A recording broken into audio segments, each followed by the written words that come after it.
There we go. It is about that time we get started. We would rather move on to the next segment that is in the headlines. As Ray already put it, by the happy birthday, Ray. We have a quick look at what the papers have for us today. 4 different dailies. Remember, our communication platforms still remain open. The hashtag is Good Morning Kenya on Twitter. At KBC Channel 1 is the official station handle. Individual handles remain to be at Victor Oloo, at Doreen Arange, at Regina Manyara, aka Birthday Girl, and a Jain Wambui. Now, coming to the front page of the Daily Nation, quite a number of stories have been featured here today. Very, very, very busy. There we go. So starting off with the 2 stories here on the header, cold storage rather, to determine the type of COVID-19 vaccine that will be dispatched to different counties, given we have 5 different COVID-19 vaccines, but the Pfizer and the Moderna are the 2 that require really cold temperatures to be able to be stored, and this is not available across all the country. We don't have every county that has facilities that can accommodate these temperatures, so there are select counties that will be receiving the particular vaccine depending on the storage that is available. Then there is the story concerning the mountain of debt that our country is in, given it has emerged that Treasury borrowed 3.3 billion Kenya shillings per day between the months of July and August. These are the first 2 months of this current financial year that we are in, and this is a report that has been brought out that between the months of July and August, Kenya borrowed a total of 203 billion Kenya shillings. Now, coming back to the front page of the Daily Nation, the main story today is quite interesting. Still matters politics and the church, the battle for the pulpit. Anglican, Catholic and Presbyterian churches have barred politicians from, propagating politics at the pulpit.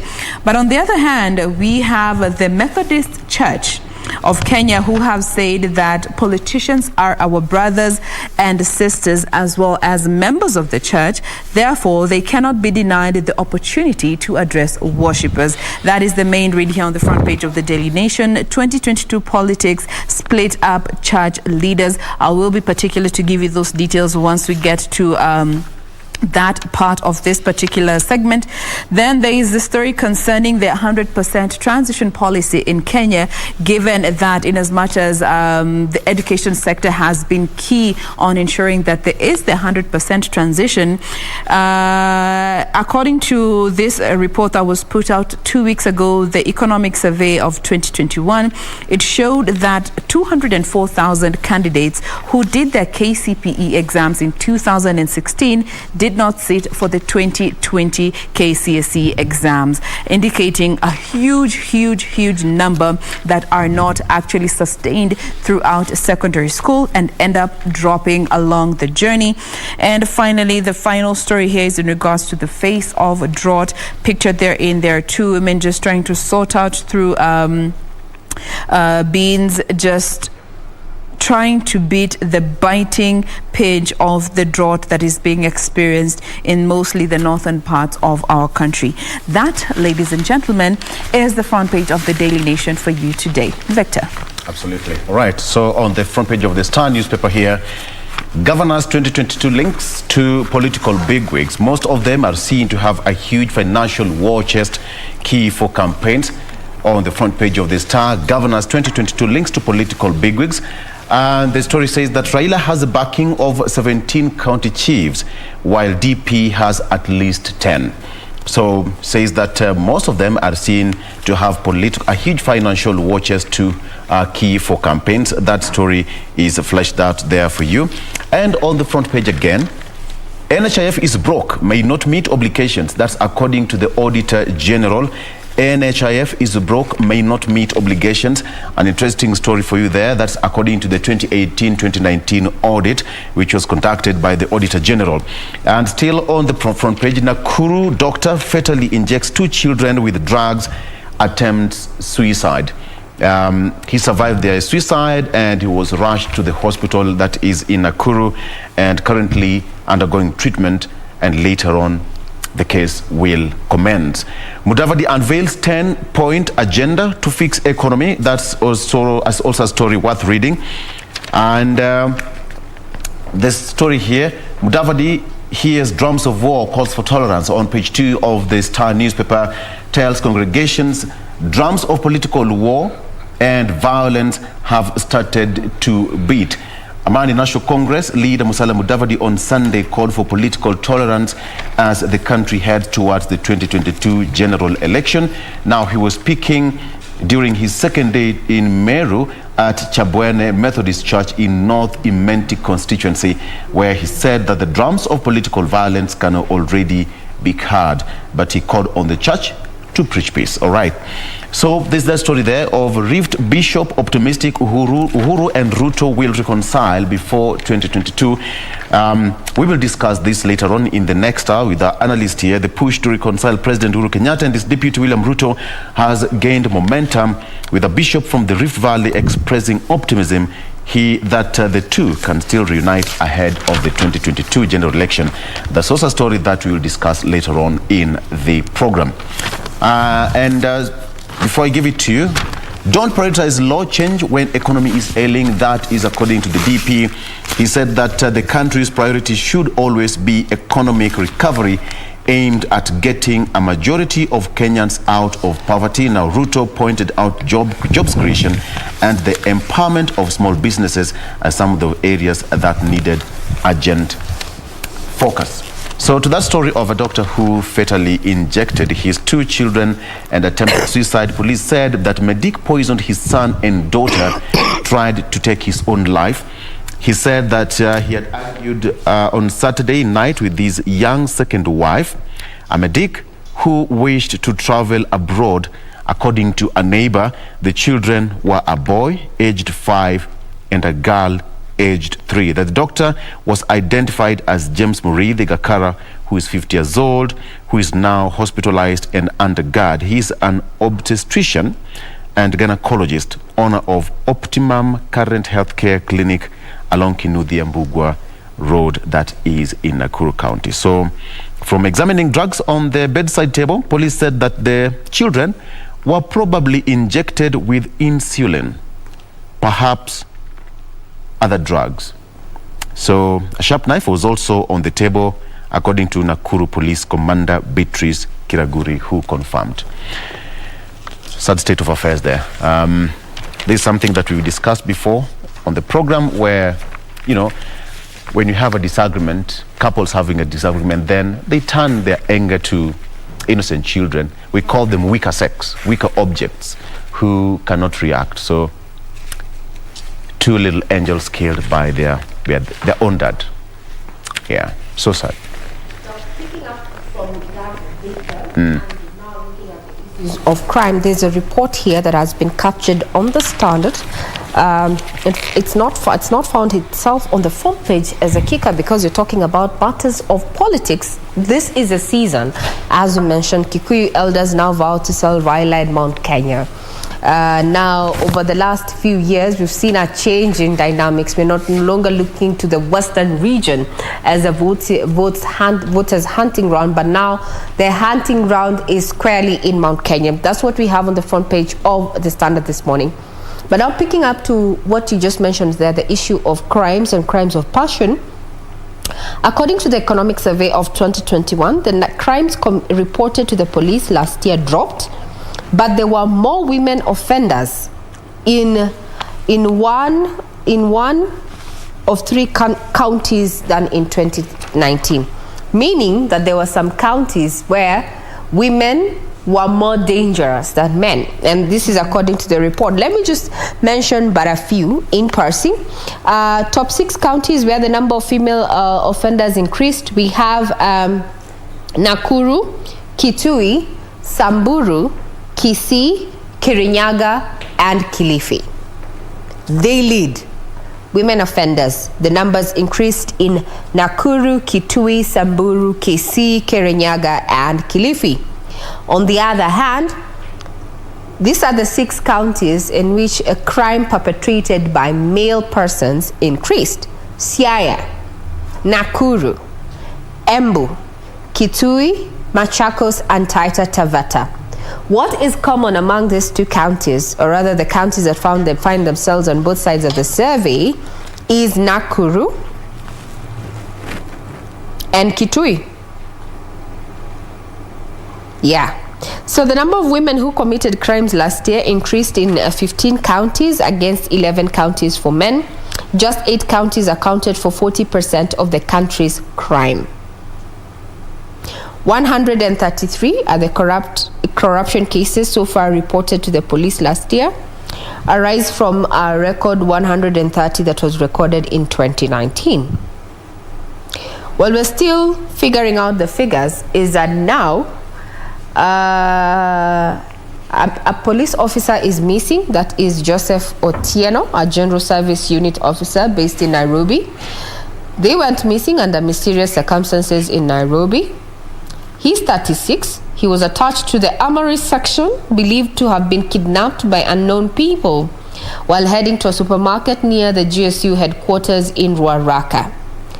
And 2,040 bullets are missing. Yes, the matter is under investigation and we are yet to get the full details. That's according to the National Police spokesman, Bruno Shioso.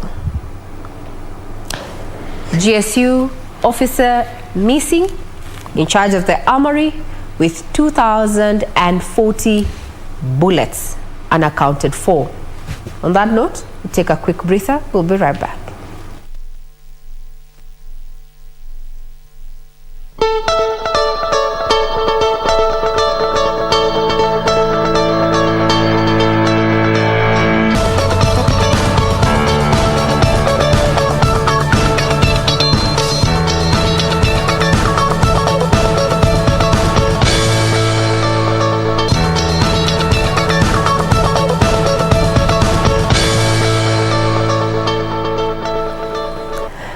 If you're tuning in, you're watching KBC Channel 1 and this is In the Headlines. We're just going about sampling what we have on our various dailies there before we took a short break. We're just highlighting that there is a GSU officer attached to who is attached to the armory section, Nairobi area there, who is missing. The 36-year-old disappeared 2 months ago.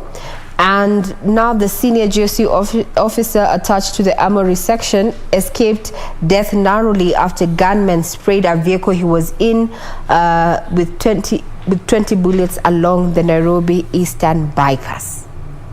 So apparently, it is from this vehicle that officers in the city's Kayole neighborhood recovered. They recovered 2,040 bullets on Tuesday. The recovery of the ammunition has put the National Police Service on the spot at a time when, rogue officers are believed to be supplying ammunition to criminals. That's where we are when you're talking about matters of security. According to the National Police spokesman, Bruno Shioso, the matter is currently under investigation. Doreen. Yeah, also on the front page of the People's Daily, we have that particular story of the doctor, that is Gakara, the PD, just highlighting the major reason for the tussle between him and the wife was because the wife had decided that she was going to travel abroad for further studies, and it looked like they were not in agreement in regards to that. Now, away from that, coming to matters education, still picking up with the CBC and what KICD is saying, as well as the parents. There's This is KICD has now defended teachers against claims that they were burdening parents with children's homework, saying parental involvement was the core foundation of the CBC. I mean, just trying to continue to allude to the fact that CBC is here to stay, from the CS to the officials there at KICD saying that CBC is actually here to stay, and parents who are still not embracing it should now really just embrace that.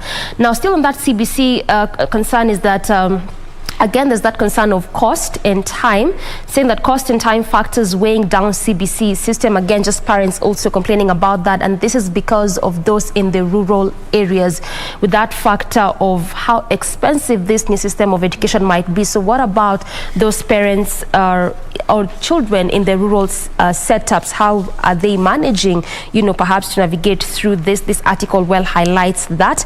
And again, if you just thought that perhaps diseases such as HIV and AIDS are world's most killer diseases, then it looks like that may not just be the case, according to a latest survey or report, which shows that dirty air is actually one of the major cause of frequent or recent deaths that we are currently perhaps witnessing or even hearing, saying that air pollution is the leading cause of death, cutting short lives of billions of people across the world, more than diseases such as HIV, AIDS there.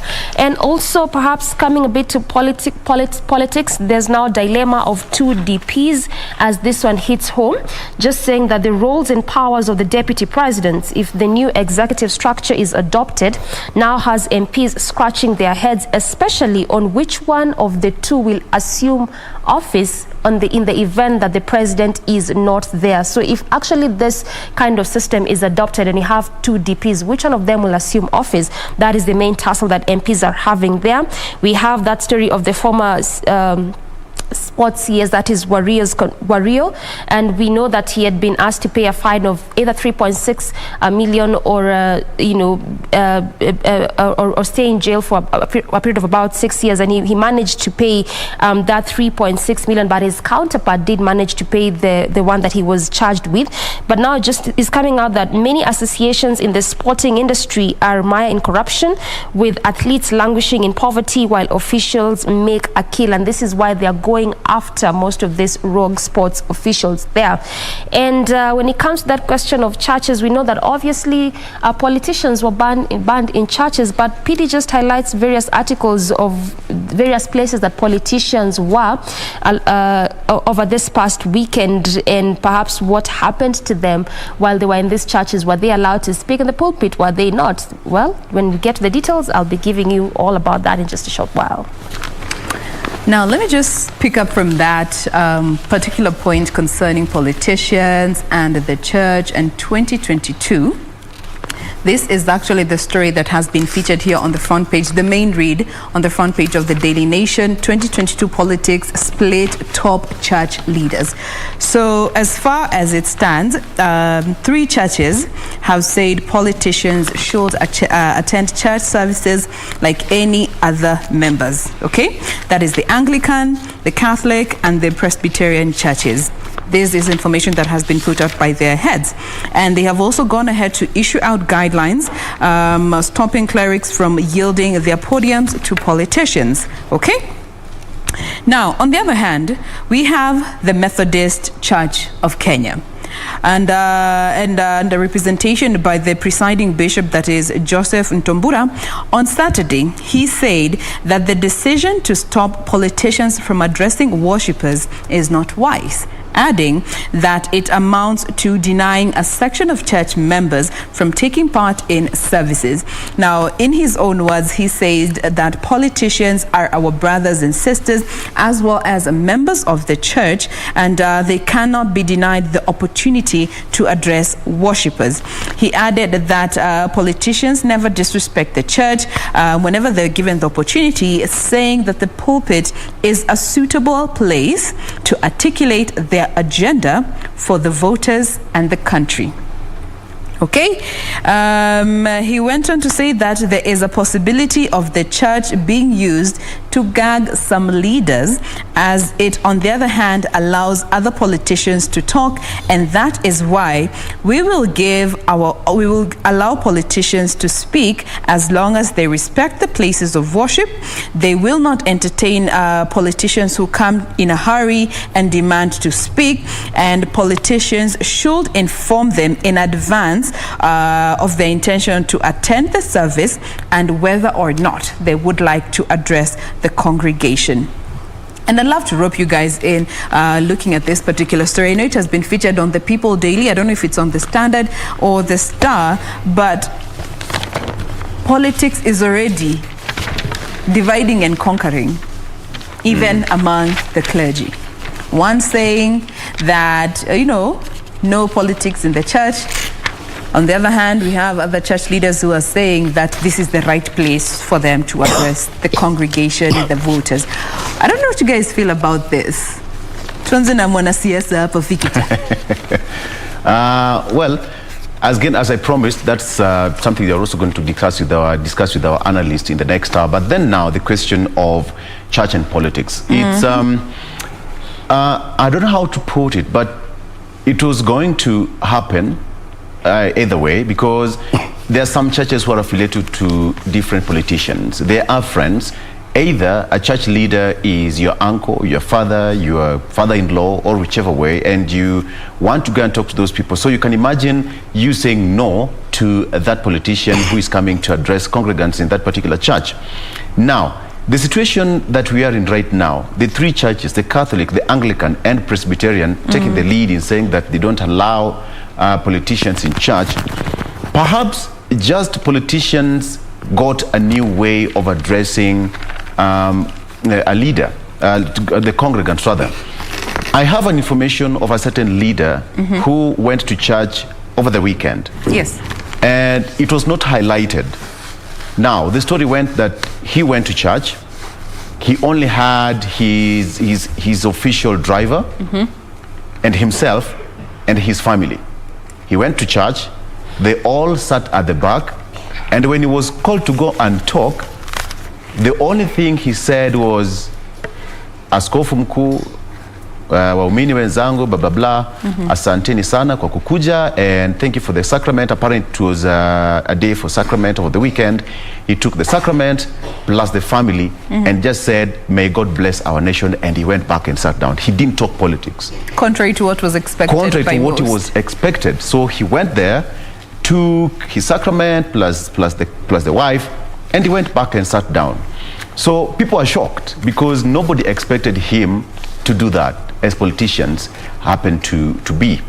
So moving forward, I think church plays a big role. The way Musalia Mudavadi said, that's ANC party leader, said that church has a very crucial role to play ahead of 2022 polls. How it's going to play out is, as well say, a matter of wait and see.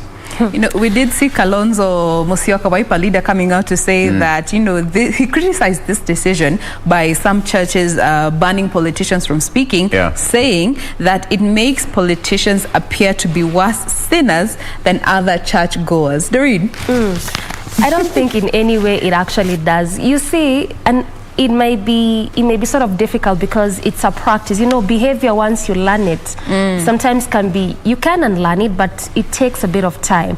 Now, to give that statement that it makes politicians what? Unholy? It makes them appear to be worse sinners than other churchgoers. You see, by the time the churches, together with their leaders, got to that point and decided that we don't need politicians on the pulpit. I mean, other churchgoers, they don't go on the pulpit to say whatever it is that they do. If you're an entrepreneur, whatever place you work or whatever you do, you don't go there to popularize whatever it is that you do, which is what we saw politicians do. We know you are the president, we know you are an MP. When you go there to the pulpit, why are you telling us to vote for person X and X? Or why are you telling us whatever your agendas or whatever it is that you want to do? We don't see other churchgoers go to do that. So I think that is a wrong way to think about it. It's just that church leaders and also church congregants want to do away with that whole idea, notion, thinking of having politicians go to the pulpit. Because imagine, this is a pastor, bishop, ashahubiri, amemaliza kupreach, then unakuja sasa unatuambia, now vote for this person BX, or this is what I'll do for you come 2022 or come 2027. As it is, you're even just watering down the message that the preacher or the bishop preached down the pulpit. So church should just be church. Go to church, go get the word, go home. You want to tell us what it is that you want to do for us as Kenyans? There are so many other forums for that. Even IEBC provides a provision by the time we are gearing up towards elections for politicians to go and tell us whatever it is that they'll do for Kenyans, not in a church setup. I'm with you, Doreen, on that, because put it very correct. When some of these politicians argue that them being barred from speaking, or rather politicizing, or rather talking matters of politics from the pulpit, that they're being made, or rather they're being seen as more sinners than the others. We're not judging, but the point is, the church is the church. And I'd want to go back to the Bible. Remember what Jesus did to the people who were trading in the synagogue. He cleaned it out. He cleaned it out because that was a place of worship. It wasn't a place to do business and to do your funny dealings. So yes, the church has to be respected for what it is. And as you said, I'm a journalist. I do not stand on the pulpit and tell them, hey, I'm writing a script for this documentary. You people need to look out for it. We don't do that. Watch KBC. We do not do that. We do not do that. So why should you go and tell us what you want to do for us? That is a place of worship and should be respected as such. So all that dynamics, and if they want to address a crowd, why don't they call for a baraza, or even for, you know, for a meeting or something, a campaign of sorts? Don't take it to the church. We're there to worship. And it's the same thing that you invite leaders to a family, or rather a ceremony, a wedding or a funeral. It changes. When they're given an opportunity to give a speech, your ceremony, literally, the agenda goes off, because that's when they now take advantage of the crowds that have come to celebrate you, or whatever it is that you are celebrating, as an opportunity to do politics. No, they just need to respect the church. I'm with the church on this one. Do not use the pulpit for politicking. Tafadhali. So you don't agree with the words of the Methodist Church presiding bishop saying that where is his words? Yeah, saying the pulpit is a suitable place to articulate their agenda for the voters and the country. And therefore, moving forward, they will be allowing politicians and giving them an audience at the church. I want to make a very cheeky comment, and I want to say this without fear or favor, that this is my opinion. On your birthday? My own opinion in regard to that. This is a campaign season. Yes. And we all know during the campaign season, there's a lot of liquidity going around, you know. So some will want to stick with their source of that liquidity, while others are going to stand for the truth. The question at the end of the day, you as Wanjiku, who do you stand with? To what end? That's all I'm going to say. Victor. All right. Back to you. Thank you so much. I think it's also important to appreciate people who are watching us, all right? Just to appreciate them. They're always up and early. We have got Kingola Stephen. Happy birthday, Regina. Watching live, Kingola. Thank you so much, Regina. Your message for you there. Joshua Mongoro Ishmael, kutoka Kisii Milimani Kinyozi, watching. All right. Good morning, Kenya. We have got Wakiamara comedian Dani. Okay, that is again. Wakiamara uko mbele kama vuko ya shat baba. Victor Yegon and Tabarit watching from Tabarit areas, and then there's a guy called Alhaji Fashions. Okay, this must be all right. Watching live from Mombasa Kisauni. Isaac Yule Moja. How many are you, Isaac? Morning too. Watching from Kalundu Kitui town. Christopher Kuja, good morning. Ben Jamtan, is it Jamtani? Nikiwa Sotik Bomet County, Nikondani, Mandi Blues Edition, Sotik Mkwaje, Maina Wanyeri, watching from Nyeri, Enyati ya Nyabitunwa, all right? From Kisii, Kenya, locked in. We have got Maina Wanyeri again, Pamoja Nyeri, good morning, Maina. Darlington Namasei, Kawangware watching, 46. Okay, there we have it. Sawa, so watching from Borabu and all that. Thank you so much, gentlemen and ladies. We do appreciate your time waking up early with us just to get us company here. Now, quickly on the Star again. Raila's promise to the youth if elected president in 2022 polls: job creation, tax holidays, increasing help loan, establishing border fund, and start a lone youth ministry as part of ODM leader's 17-point agenda revealed yesterday. That is what's there. Raila's promise to the youth if elected president in 2022. Lusaka convenes meeting over state snubbing House summons resolutions, I beg your pardon, calling for the establishment of an implementation committee. Senators have complained that CSs, PSs, and heads of parastatals never act on House resolutions. That, according to Lusaka. NHIF is broke, may not meet obligations. We will have to look for the NHIF boss so that we can have a clarification on this one. National Health Insurer reported a deficit of 3.6 billion shillings during the year under review. A new report by the Auditor General, Nancy Gathongo, shows that the National Health Insurer has a funding gap of 3.6 billion shillings. The fund's performance has dropped compared with the financial year 2017-2018, when it earned an extra 295 million shillings. And finally, Wetangula faces rebellion in his backyard. Ford Kenya MP declares support for Ruto. Ford Kenya party leader Moses Wetangula is facing rebellion in his Kabuchai backyard as area MP Majimbo Kalasinga develops ties with the Deputy President William Ruto.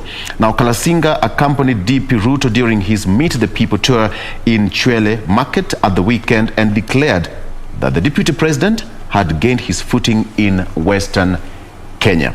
Kalasinga garnered 19,274 votes, which represents 65% of the total votes cast. His closest challenger, Evans Kakai of the United Democratic Alliance, a party associated with Ruto, got 6,000 votes during the hotly contested March by-election in that particular area. Okay, that was fast, okay? Regina. Diaspora remittances shrink by 7.1% in August.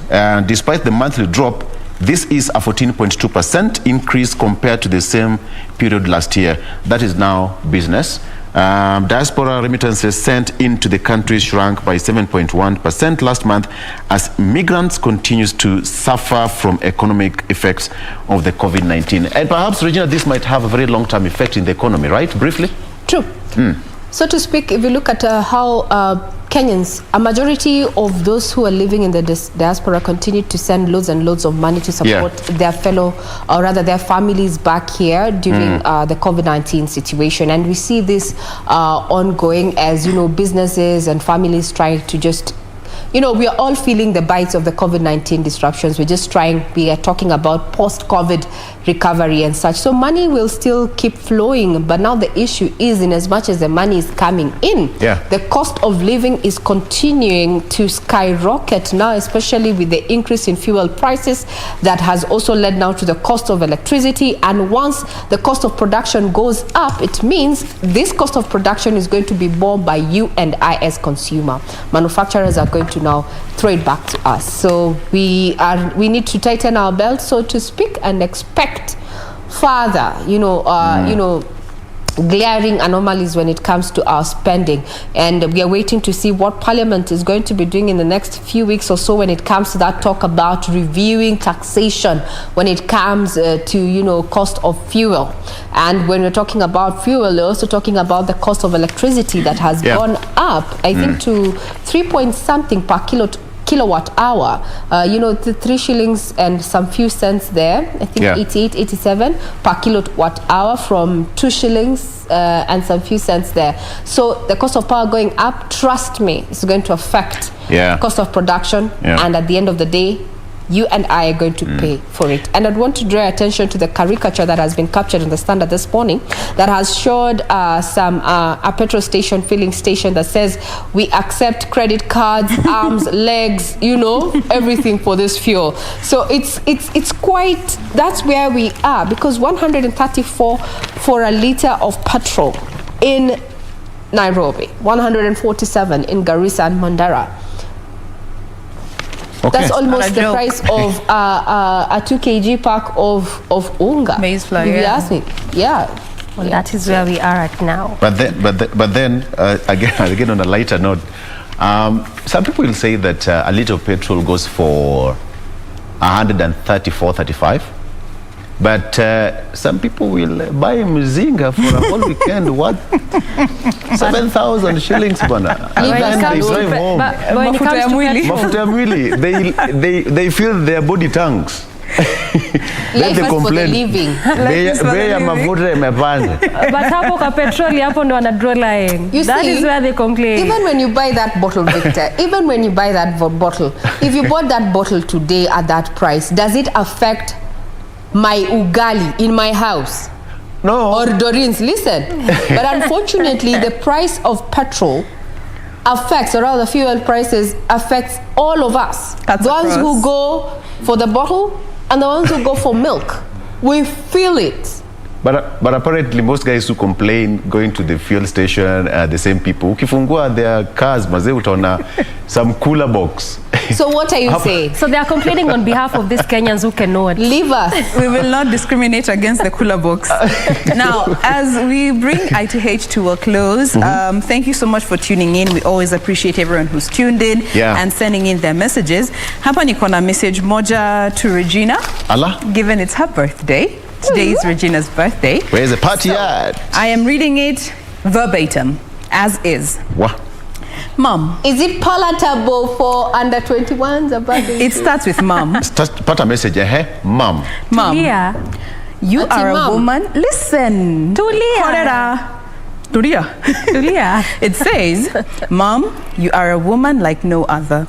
You gave us life, nurtured us, taught us, dressed us, fought for us, held us, shouted at us, kissed us, but most importantly, loved us unconditionally.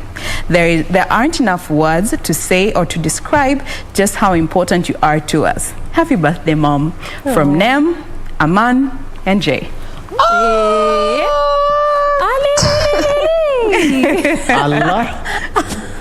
What? Anataka kulia. Mkutano kwisha. And at that point, mkutano kwisha. Tufunge ITH. Regina anaenda kulia kwa ile kona. Mkutano kwisha. All right, we are taking a break, and when we come back, Eye on Politics is up next. We are going to talk about that issue of church and politics and the Uhuruto call for reconciliation. We'll be back.